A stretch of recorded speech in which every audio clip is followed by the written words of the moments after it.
Biza nomi-yu Hoji akamiz shashliklariga keldik Dilmurod bilan. Okey, faqat mehmon xotirlarni jigar shashlik yaxshi ko'rishni bilib qoldi. Shuning uchun jigar shashlikni yorib yuboradigan, taylaydigan joyga olib boraman, olib keldilar. Xonadonda o'tiramiz. Qani bismillahirrohmanirrohim. Ko'ringlarchi. Men aytganimdek ekanmi jigari yo'q. Haqiqatda o'tkazib aytgan. Yo'q, real. Menga mana shunaqa pishgan jigar rosa ham yoqadi, aka. Selida pishgan jigar. Zo'rmi? Biz o'sha paxta ko'chatiga hovlidamiz. Ko'rasizlar, mana oddiy hovlini oshxona qilib qo'yishgan, stoloy qilib qo'yishgan. Naryoda shuni ichkarini videoga olgan, mana qilib.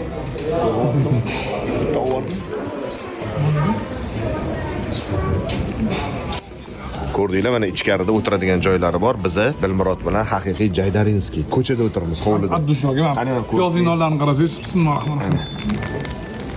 Voy.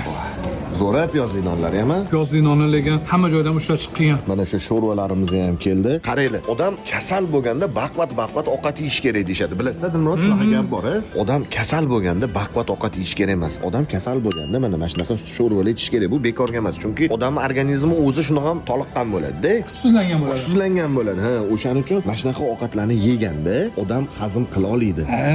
Odamga quvvat bo'ladi. Bekorga shamollagan immunitet tushgan odamga tuv sho'rva pishirib berishmas ekanda. Oldinlar yengil tuv sho'rva berishgan aytganingizdek, keyin lapsha qo'shildi ana oldiga. Organizm qiynalmasligi uchun.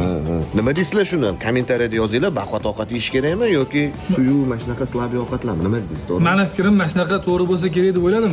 Bizanikilar bilib ish qilishgan-ku amaliga. Sizlar nima deysizlar?